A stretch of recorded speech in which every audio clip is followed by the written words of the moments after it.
Ladies and gentlemen, we'd like to welcome back the most frequent guest to the Typical Chicago Fans podcast. He's making like his 6th or 7th or 8th or 9th appearance. I don't even know anymore. He's the director of morale for your Chicago Cubs, dropping a brand new line of merch today. You need to go to www.morale.store.com. I promise you won't be disappointed. I'm wearing my shirt right now from the last one. Love the sleeveless hoodie I got at home. Wear them all the time. Make sure you follow him on Twitter at Dom_Frederic. Ladies and gentlemen, please welcome back the director of morale, Dom Frederic. Fred, how we doing, my man? Boomy, thanks for having me, Zach. Thank you again. It's great to be here. 9th, 10th, whatever time. It's always count. Great. It's always the best. And, thanks for having me again. You are always welcome, Fred. Always anytime. welcome. And such like I said, we haven't had sports here for a while, but we are ramping up, getting back into sports, and we're getting back into it with a 30 for 30 about Sammy Sosa, Mark McGwire. What year? That was 1998, right? 1998. 1998 in the summer that saved baseball. Yes, 100%. Absolutely. That no one wants to talk about. No owner wants to give credit to either. No, they don't. And then the owner of the Chicago Cubs, we'll say that, don't want to acknowledge that. But we'll get more into that throughout the podcast. Yes, absolutely. So, Fred, obviously a week from today that we're recording this, Sunday, June 7th is coming out Monday, June 8th. A week from today is going to be the 30 for 30 on the summer of 98 with Sammy Sosa, Mark McGwire. So everyone that doesn't know, make sure you turn into ESPN. But what are you, as the Dom, looking forward to the most in this documentary that has been touted for well over a couple months? Biggest thing is... And I it's obviously not going to be like The Last Dance, considering that was a 10-part docuseries. But it's I don't know what other type of footage they have, but it's just bringing back the memories of how iconic, how important, how critical this guy was, not only to Chicago, the franchise, baseball, but also like America. This guy was those two. But I'm just going to focus on Sammy. Those two were absolute, again, icons. And Sammy was a king at the time because of the way he played, obviously, his personality. He was, he didn't have like the swag or the flair of Javi, but he had everything else. The personality, the kind of like the boisterous, like happy mentality, at least on camera. Like when he came back in the dugout, we did the hand thing, kissed the camera and everything. Like I love Dominican Republic, all that type of stuff. So that's what I'm hoping for people to see is how important he was. Go just watch those games and how crazy the crowd was. I just can't get over it. Looking through the old clips of Sammy, hitting these balls and people are going absolutely bananas. And honestly, I know the Cubs have been good, for the past five or so years, but I still don't think for like regular season games, Cubs home runs or, the applause that they get matches what Sammy was able to generate on a day-by-day basis, especially in 1998. I mean, or anybody in baseball for that matter, literally, too. Yeah, I mean, he hit home runs on command, and, I've been talking about it for as long as I've been on social media, and I've been pushing it, and I've been, just trying to get the word out that this guy was an absolute icon and that he is a king and that he deserves a whole lot more than he's gotten over the past 20-something years or whatever, 16 or so years since he left the organization. Yeah, because they're going to focus on just that one summer. But what did Sammy and Mark McGwire, too, really mean to baseball and the Cubs, like just saving it where baseball could have gone without those two? Yeah, I mean, we were talking about a little bit earlier before the show, but it's so fitting that this is coming out during this time because, when you think back when the strike happened in 1994, I believe. Yep. Correct me if I'm wrong. But, when that happens and they didn't play a World Series that year, you're going to lose a lot of fans. I mean, just look at it right now. You go on Twitter and whether it's Cap or other people that, post like polls online. They say, do you care if the season comes back? And a lot of people are like, no. And you just scroll through the comments and people are like, we don't care anymore. This is stupid. Let's just move on to 2021.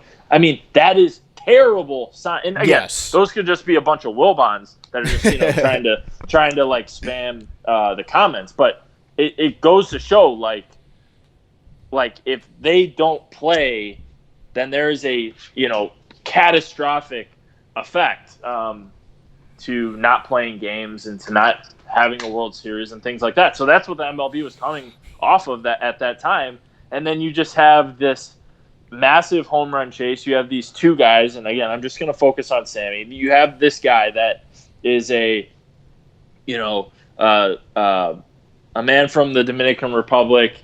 He is this new type of athlete. Again, we know he was on steroids, but he was just this like electric athlete with this personality, this very like boisterous, confident figure in baseball, and he was able to again hit homers on command as if he was at a driving range, and it brought so much excitement. And I just remember coming home as a kid, and turning on WGN, and literally, like, you turn on the TV, Sammy's up to bat, he was hitting a tank, and that's what happened. It was just like, and that doesn't happen. And I get all the steroids and all that type of stuff, but let's not forget there were so many other people that were using steroids at that time. The pitchers were using it, all that, and again, he still had to hit the ball. Yeah, he still had to barrel it up. He still had to put good wood on it. You still had to be talent there. You still absolutely. You still have to be talented. You still have to be able to hit big league pitching. Just to barrel it up alone.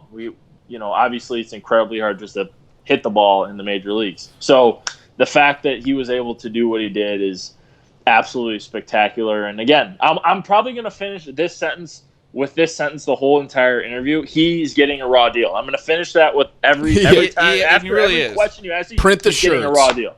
Yeah, he's getting a raw deal. He should be back. He's the freaking king. You were saying about Sammy Sosa's personality, you didn't really get to see it as much because social media wasn't around back then. He'd be a superstar. With even the little interviews that you've been posting with him doing, you can just see he loved baseball. He loved being in the locker room. He loved doing the interviews. He loved being around people, it seemed like. It seemed like he was having a good time in the moment.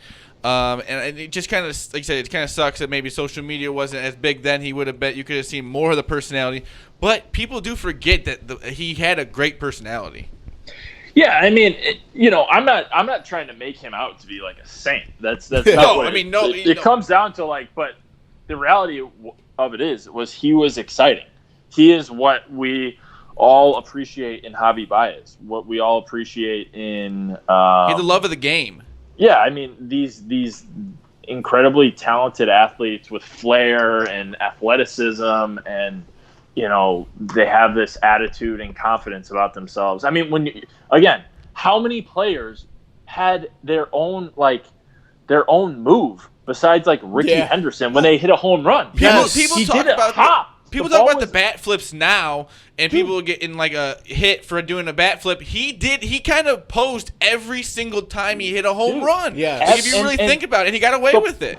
The ball wasn't even out of the infield yet. No. He's up like 10 feet in the air. It's ridiculous. And it's that type of swagger that just goes, I mean, it's just incredible that's gone by the wayside. And again, there's a ton of people that don't like him for what he did, or the controversy in 2004 when Dusty Baker, even though he came out, he was like gave him the day off, and all this stupid the holding of grudges and things like that is just absolutely ridiculous. But again, back to my original point, he was an absolute icon that spewed confidence, that spewed athleticism, and just hit tanks. And he gave you the Sosa hop, and then he did the finger thing, and he literally, I love Dominican Republic, and he was electric, and I know that the documentary is going to show that, because it's going to open so mmany eyes again to understand that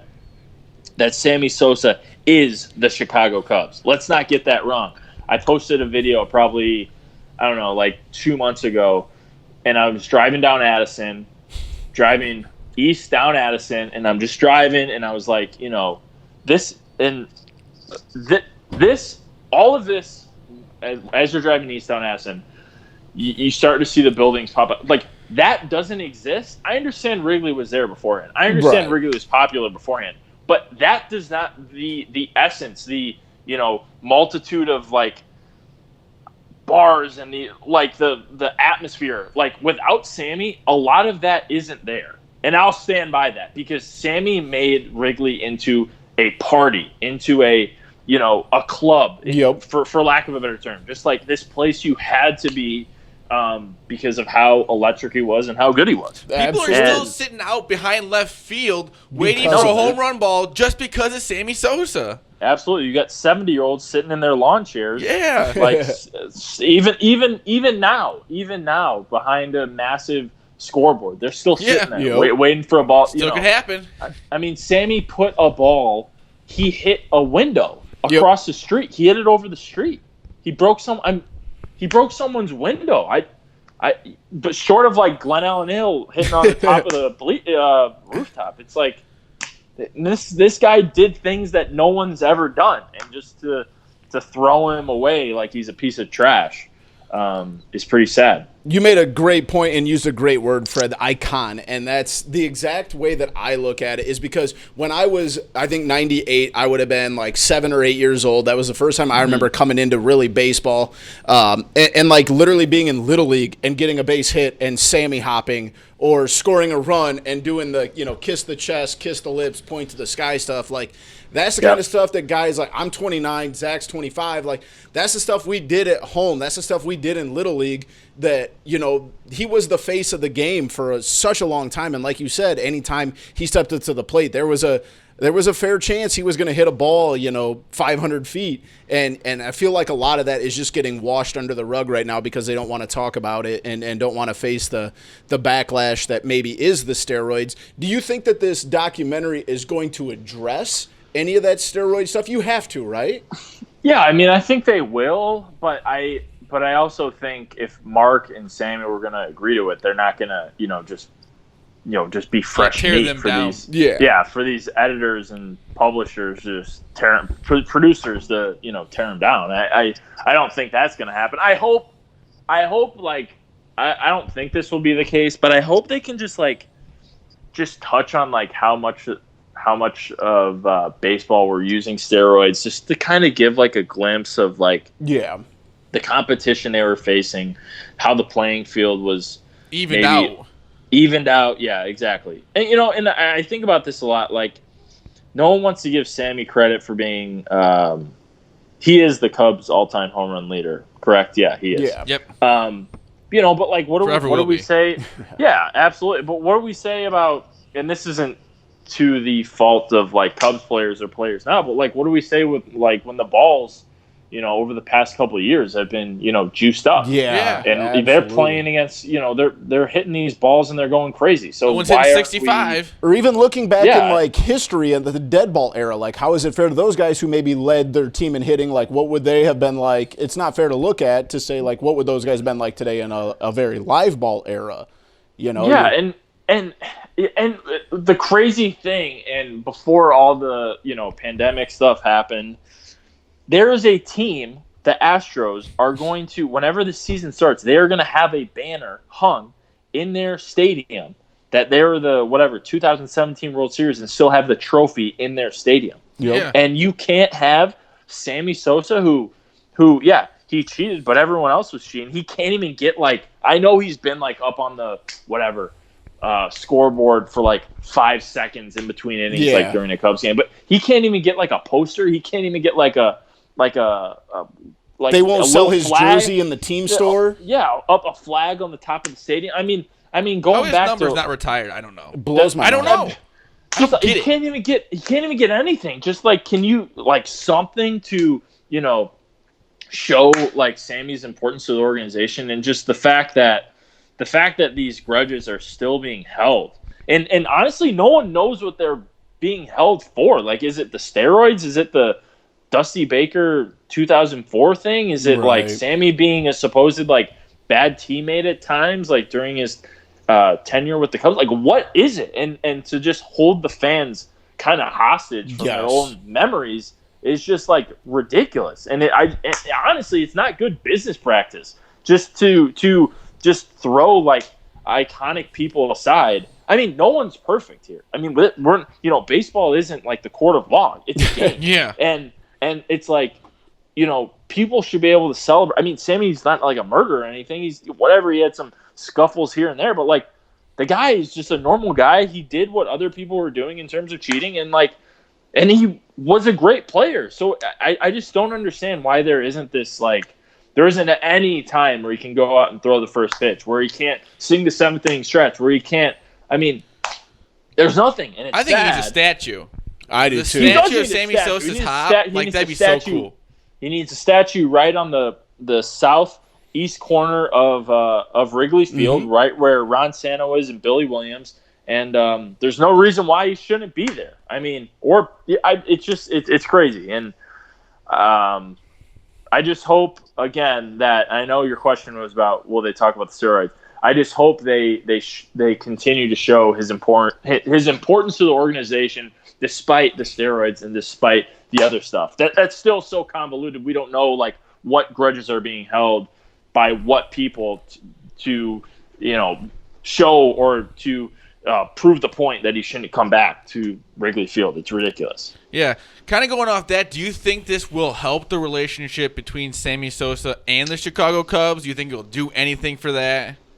Well, I just don't know how. Again, I'm not trying to be super critical of the Ricketts and the people in the business ops and things like that. But I just don't know how you can have me and other Cubs accounts that dominate the Cubs Twitter space and Cubs social media space that they're all pushing for Sammy to come back. I know The Athletic just had a poll out like a month ago, and they showed their results that 75 or something, probably more than that, percent of the fans want Sammy back. Yeah. I just don't know how they don't see the demand for Sammy to come back and for Sammy to be a part of the organization.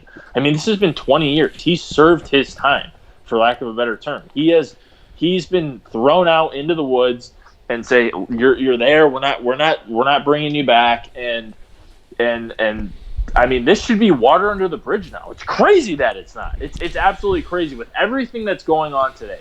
That are much more important than Sammy Sosa or the Cubs alone. The fact that we have all these crises or whatever you want to call it, and pandemics and riots, and we're still holding grudges about Sammy Sosa leaving a game in 2004 when he was given the off day, or about a boombox or something. It's ridiculous. So I can't see how they don't see this and see everyone clamoring for him to come back, and hopefully in their own right, see these videos and see the clips of Sammy hitting these home runs and people going absolutely bananas to the point where I can't compare anything else to him hitting a home run and the crowd blowing up like they did. You can only compare it to Cubs 2016 playoff game. That's really it. Miggy hitting the grand slam against the Dodgers, and some of the other things that happened during. Especially how crazy the bleachers were. Yeah, I mean, I don't know, man. I just don't know how they can watch it and be like, yeah, I still think we're doing the right thing. And it's not it's not like Sammy's ever came out against and said anything against the Cubs or he's never going out here and whined about it or anything. He's gone about his business. He's had some opportunities where he could have said something bad about them and about the Cubs or whatever. And all this stuff about being a bad teammate, there really hasn't been anything that's come out since then about him. If he was such a bad teammate or whatever, you'd think that there'd be more that would come out. Yeah, I mean, why can't I think it's so funny too. We all watched the Jordan documentary and how critical he was of his teammates. Who said the same couldn't be for Sammy Sosa? Why? Yeah. Why couldn't? Again, no one knows besides the people that were in that clubhouse. But I've just never heard people say just Sammy was just overly selfish and even if he was, it was why should that determine if Sammy should come back or not? I just don't understand that. It doesn't make any sense. Again, I think this really has to do with old school baseball, holding down their ground. You know, Yeah. the last guard just like saying like he did it the wrong way, and if I did what Sammy did, then I would have hit 609 home runs. Like, you know what, dude? Probably you wouldn't have. Yeah, exactly. Because just doing that is ridiculous in and of itself. I mean, let's think about this, and I don't want to keep hammering on this point, but Barry Bonds is like, you still talk about it today. Like you said, who's the best player of all time? A lot of people are saying Barry Bonds. Mm-hmm. So then why can't Sammy even be considered one of the best great Cubs of all time, or even be like one of the best players of the 90s even? Yeah, but Boomy, even lower than that. It's like, why can't he be respected as one of the great all-time Cubs? Yeah, it's just one organization. No, this isn't. I'm not asking for Sammy to go to the Hall of Fame. I'm not asking for Sammy to like get a award for being one of the best players in the 90s. I'm simply asking for Sammy to be able to represent himself at Wrigley on a regular basis, like as if he was Scottie Pippen or Michael Jordan for Bulls games, or like the old Blackhawks, like they show up to the United Center and they like they're there and they're approachable, things like that. It's just the fact that they can't do that is sad. And again, the documentary will, and I really hope, like, turns the ownership, business side, whoever's making this decision to, make him a castaway. I really hope it changed their mind. To me, it's like there's two sides of it, and this is what drives me nuts. Is like people will say like it's the steroid part that organizations don't want to be a part of. Okay, well, Barry Bonds has been an instructor in the Giants organization in the past. Mark McGwire has coached in, I believe, the San Diego and maybe one other organization. And the Cardinals. Yeah, and the Cardinals. So it's like that's not part of it. You want to talk about a morality part, or being a teammate part, like Ty Cobb is one of the worst human beings of all time, and he's still, his numbers are retired and is part of the National Baseball Hall of Fame. So like, what is it? And like you said though, Fred, it's a lot of the gray area, and like that no one's being transparent enough to say like this is the reason why. That's what is so frustrating to me, at least. Yeah, absolutely. And, I mean, Boomy, to your point, like, Barry Bonds was the Marlins hitting coach. Yes, that's right. And Manny Ramirez was in the Cubs organization as a player coach in 2015 and was, like, in the dugout during that 2015 run. Yep. Like, also not playoffs. A great teammate. Yeah, I mean, like, he was revered by Javi and the other Latino players for being this, father figure, this, and it's just crazy, man. It's crazy that, and you brought up a good point, this gray area that honestly, I feel, a lot of Cubs fans are frustrated about with the organization at times, and I don't blame them. I mean, there is a lot of gray area. I feel like there are a lot of Cubs fans that have like 1 foot in, 1 foot out for various reasons. I don't mean to get political or anything, but this type of stuff where it's like they're doing one thing. You want to support them because they're the ownership, but they keep making these like bonehead decisions. Yes. I'd call them bonehead. These like bonehead decisions that kind of like put them like a peg down in people's minds, and it's the tough thing, and Sammy doesn't help. They have so many bigger things on their plate, whether it be marquee network, whether it be how they've handled like the past couple of years with the last 2 off seasons with not really doing anything. And I mean, I've tried my best to back them, and I know the tough spots they're in, but And they're still being petty with Sammy. It's like, dude, pick your battles, man. So low on the totem pole, like exactly. Like you said, pick your battles. Take your W's where you can, and bringing Sammy back is an easy W. That's a Sunday hop. That is a layup. That's an absolute layup. And the fact that they can't pull the trigger on it, again, baffles me to no end. My thing is, have one day, make it Sammy, when everyone can go back to the ballpark, make it Sammy Sosa Day, and just go to the stadium and see what the atmosphere is like. If it's not good, then don't do anything with it. Yeah. But just check the atmosphere there and see what happens, and then go from there and see where he is in the Cup. Like, just let the fans show their appreciation. Like, let them show their love. Zach, you're so right. And let's just think about it. We all know going to Cubs games and even watching Cubs games, all the people they've brought back instead of Sammy Sosa. Yeah. Like, think about it. Like, these actors that we have no idea who they have. They brought Dude freaking Perfect. Dude Perfect. The five, not even a Cub Corey fan. Trevor, Cody, all those guys. Cast of Shameless. Literally, those cast all these type of people before the all-time home run leader in franchise history. It is insane. If you look at the stats, maybe the greatest Cub of all time. It literally, he is the greatest Cub of all time. With the I'm stats, sorry, he just is.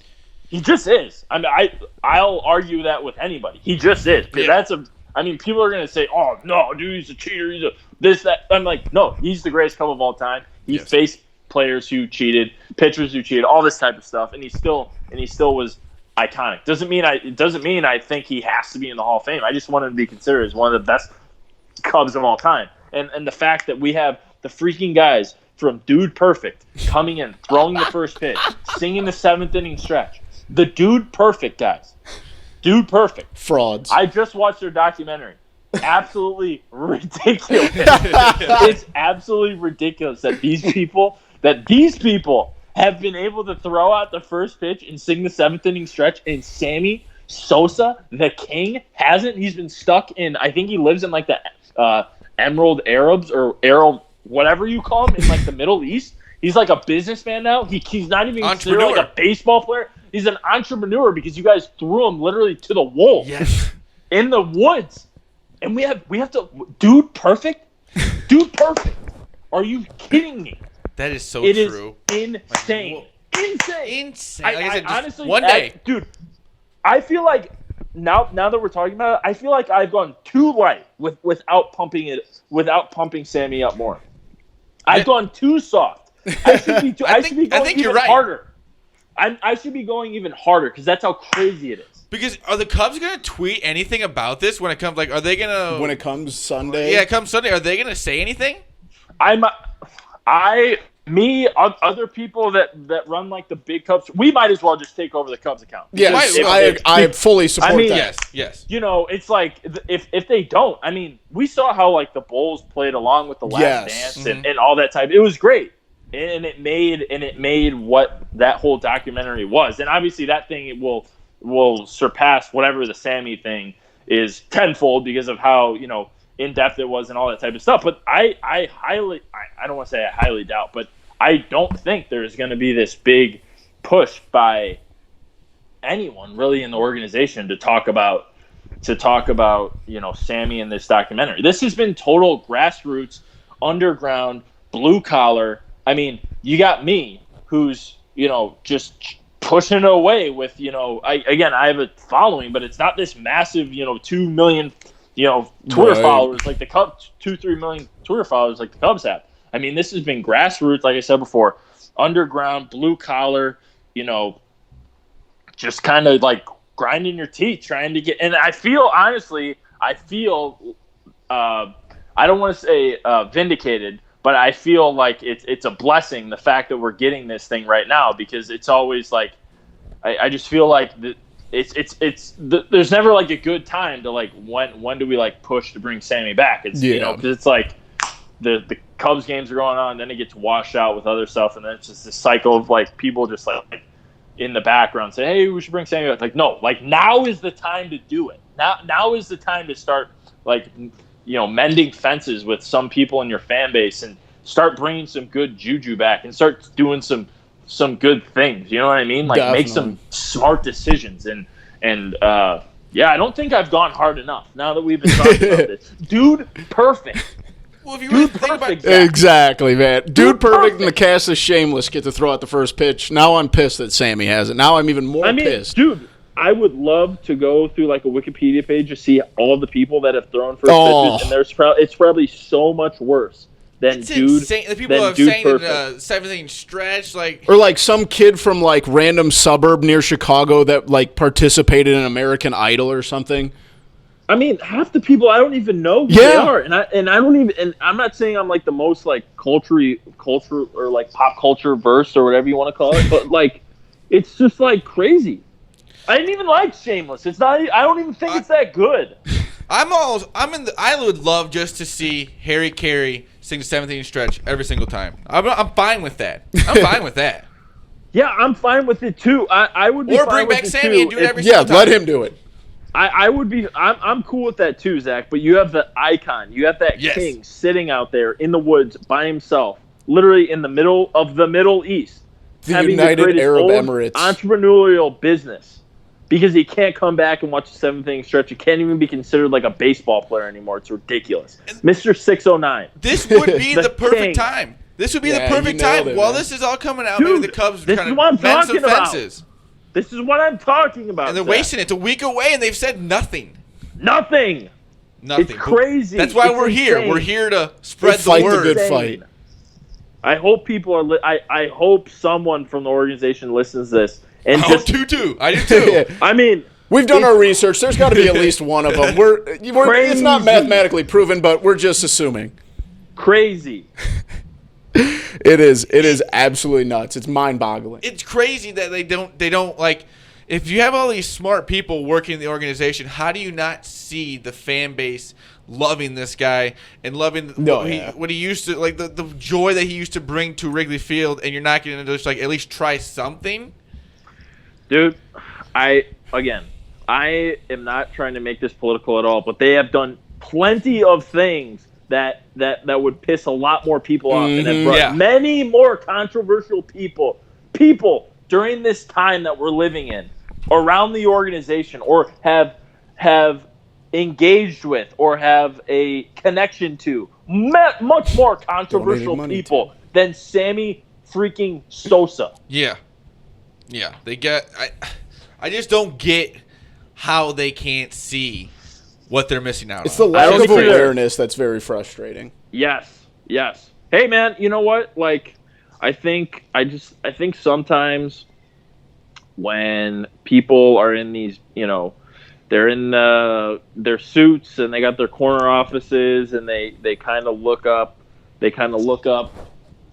from their whatever top story office, and they kind of lose touch of like what the fans are really looking for. And I feel, and that's the kind of tough thing about this is the Cubs are considered, and they consider themselves the organization that really connects with their fan base, right? Like, it's the neighborhood thing. It's we're one of you.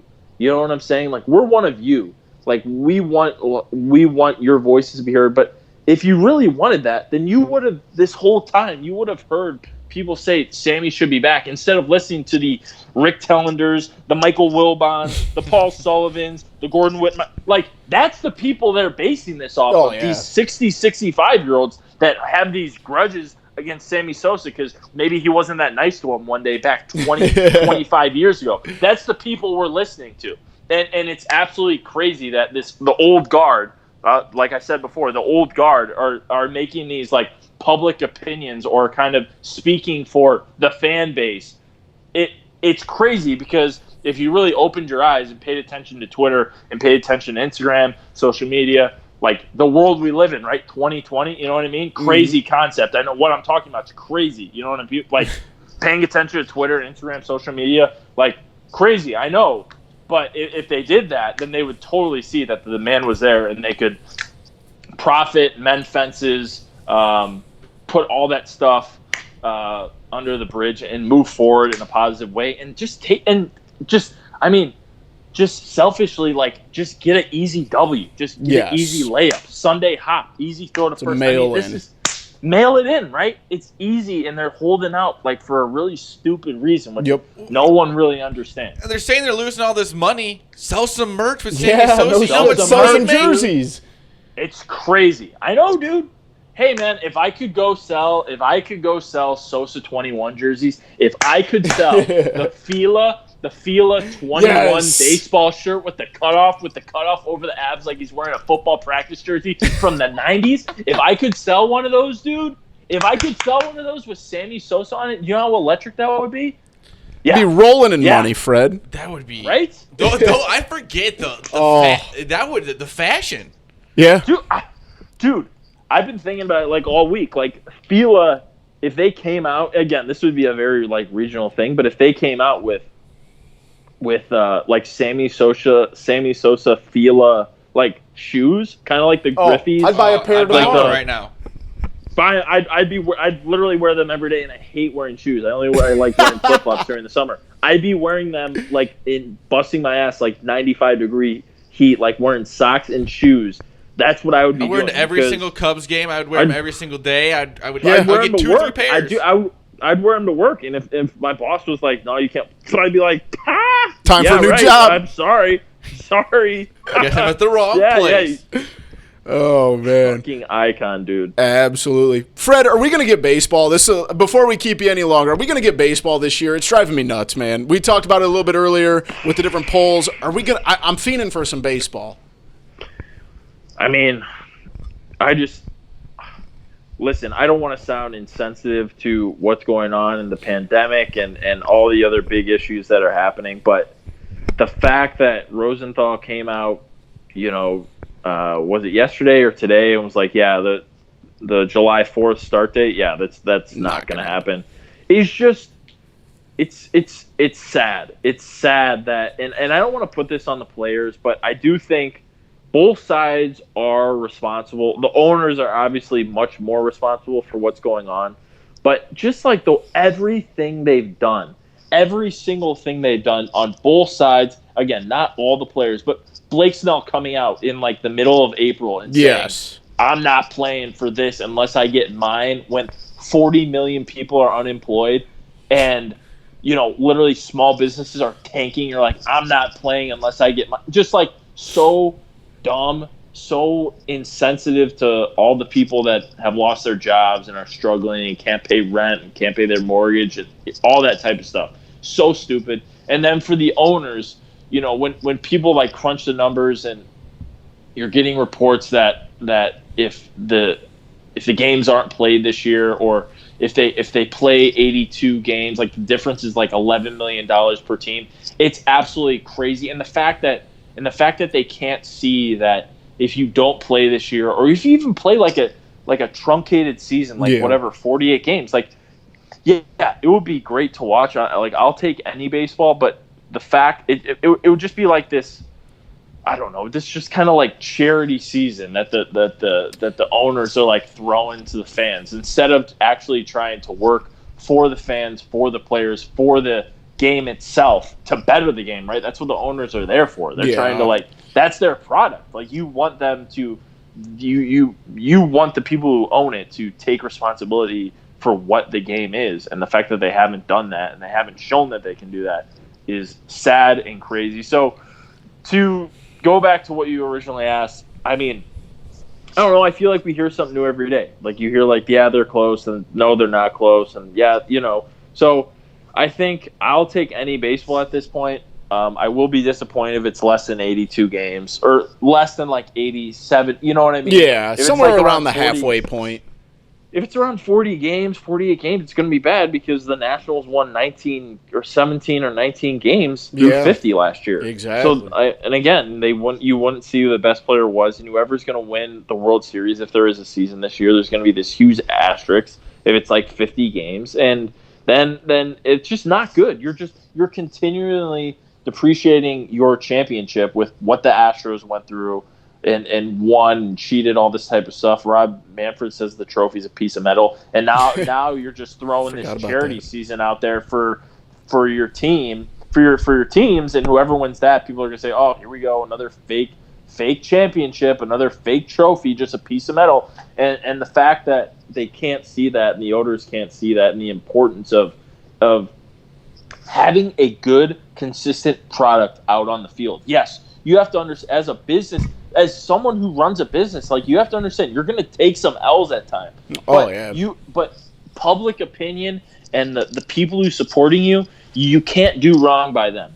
And if you consistently do that, and you have the players against you, you're creating yourselves a bigger hole, and you're losing time, because if college football comes back, the NFL comes back, the NBA is going to come back into the fall, you're going to get screwed, man. You're going to get pushed out, and that sucks. That's what sucks, man, because the game's already struggling from a fan engagement standpoint, bringing in new fans. Everyone's saying the game's too long. We know all the all the gripes about the baseball cliches right now. Exactly, and the fact that they can't see that what's happening is going to absolutely damage them if there's no season or if you get this charity season is sad. And I hope it changes. I hope we get baseball back. I hope a deal comes back tomorrow. It would be awesome. And if baseball thinks that they're not just going to be like kind of forgotten once all these other sports come back and they're still fighting about money and stuff, like they're crazy. It's a cutthroat, Crazy, man. Cutthroat industry as far as sports entertainment goes. You gotta absolutely. You start lacking, somebody's gonna pass you, and you're like you said, Fred. You're up against basketball. You're up against hockey. You're up against college football. You're up against the NFL. Like you're up against so much competition. You start lacking behind, you're gonna get lapped. Dude, if you come come back and you have a 40-game season with a this expanded playoff where everyone's gonna be in the playoff, and then you're going to be faced up against the NBA Finals and NFL football and college football if it comes back. Like you're going to get beat. You're just going to get beat, and it's going to be bad. It's going to be ugly. And again, I'll be there to watch. I'll be there to support. But I'm not your average fan. And you have to continue to reach out to the people that aren't totally interested in what you're doing, and then on top of that you're going to lose a lot of people that are interested because they're just fed up with what's going on. If we are to get some sort of baseball, what do you expect from the Cubs? Man, it's so hard for me to say, but I think the biggest thing is I think it would be amazing to see David Ross like fire up a team. It's going to be a sprint, man. It's going to be a one round like just brawl. And whoever can get the first punch in, and whoever can get, I don't want to make it like this big emotional thing, but it's like if you can get fired up and you can get a team that's hot, like, and if it's a short season, then you can run away with something, and it can be exciting. So, and that falls on the manager a lot, being able to get a team ready to play. I'd assume, and I think everyone would be kind of ready to go in terms of the Cubs. I don't see why they wouldn't be. I don't know if the pitchers are going to all be there if baseball comes back. But hey, man, if they can come back and David Ross can get everybody fired up and you play the best nine, all the stuff we've been talking about for years, then I don't see why not. They definitely have the talent. I think the first thing is hopefully the Sammy documentary goes well. We get a lot of morale from that. We start to get people thinking in the right direction, moving in the right direction. We get baseball back, and we create a little wave for ourselves. We get an 82-game season. We get the Cubs going 82-0. They run through the playoffs in 4, and then we just ride. Right into the fall, and it would be absolutely electric. So hey, we got time to salvage this thing, but the owners and players got to figure it out, primarily the owners. Got to get the wheels moving sooner rather than later. Absolutely.